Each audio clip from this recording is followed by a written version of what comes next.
Այսօր երրորդ կլոր սեղանն է հրավիրված ազգային համագործակցության շրջանակում եւ այսօր պիտի քննարկենք ինչպես նախկիները մենք քննադե հրադապ հարցեր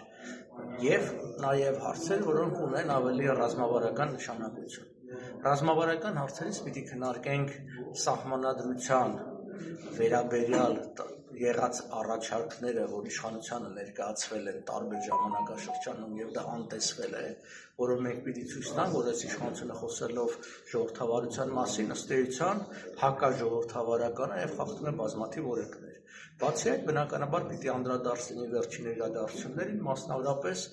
հայ առաքելական եկեղեցու դեմ շարունակող այդ ոտնձգությունները, որոնք շղարշվում են որպես իբր թե օրինականության հաստատում եւ այլ, բայց խորքի մեջ ունեն հակազգային եւ հակաեկեղեցիական բնույթ եւ դա զուգորդվում է ցավոք սրտի Բաքվի, Անկարայի եւ այլոց պատվերներին։ Բնականաբար նաեւ այլ առաջարկներ եւս կլինեն, մենք կքննարկենք այստեղ։ Պարոն Պապյան, այս արդեն երրորդ քննարկումն է կլոր սեղանը լինելու։ Այս ընթացքում քաղաքական եւ հասարակական ուժերը ավելանում են ձեր սեղանի շուրջ։ Այո, գալիս են ուժեր միանում են, ուժեր կան, որ չեն մասնակցում, չմասնակցել անպայման դա անհամաձայնության նշան չի, տարբեր պատճառներով,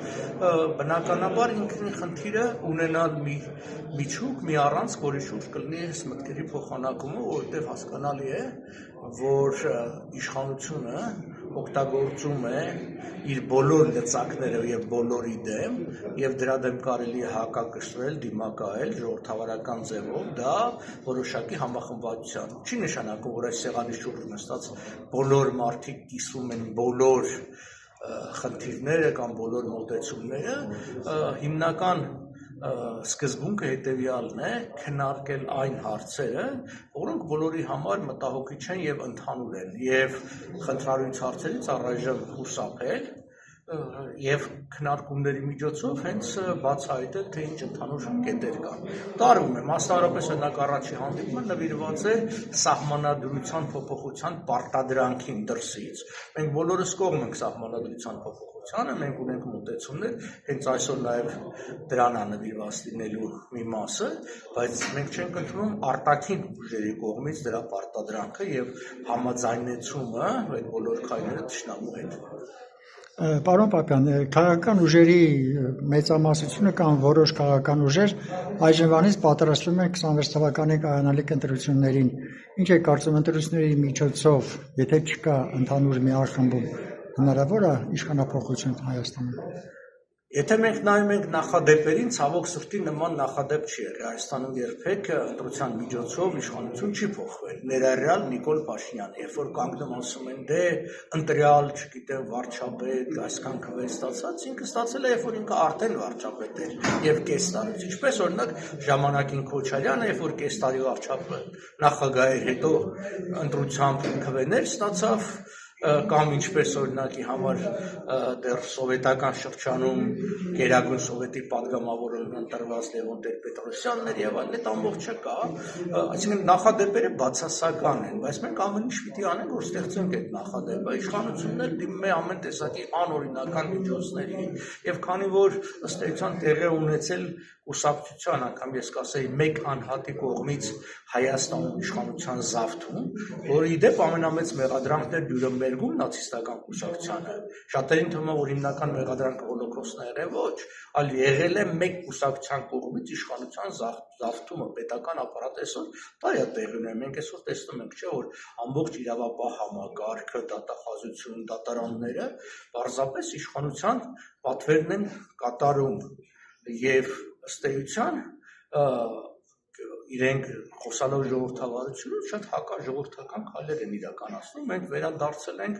այսպես միջին ստալինիզմի ժամանակաշրջան, երբ որ սիրուն խոսքերի հետևում, իսկ օրինակ եթե շնորհք սովետական 36 թվականի սահմանադրությունը դա ամենաժողովրդավարներից էր, բայց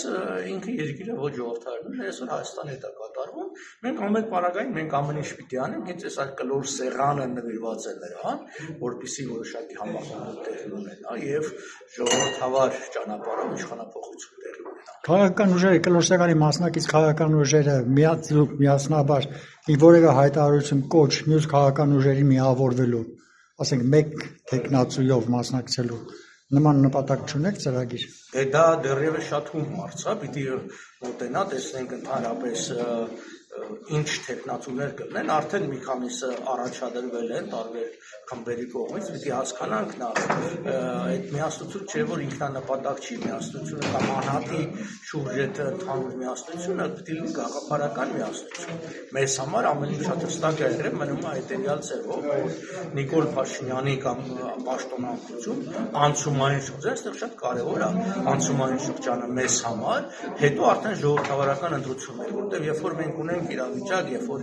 չկա անցումային շրջան, ուրեմն ստացվում է կամ իշխանությունն է հաղթող, կամ նախկին իշխանությունները, որոնք հսկայական ռեսուրսներ ունեն, ֆինանսական, մեդիա, մարդկային եւ այլն։ Իսկ փորձը ցույց է տալիս, եթե իշխանությունը իսկապես ժողովրդի կողմից ընտրել չի,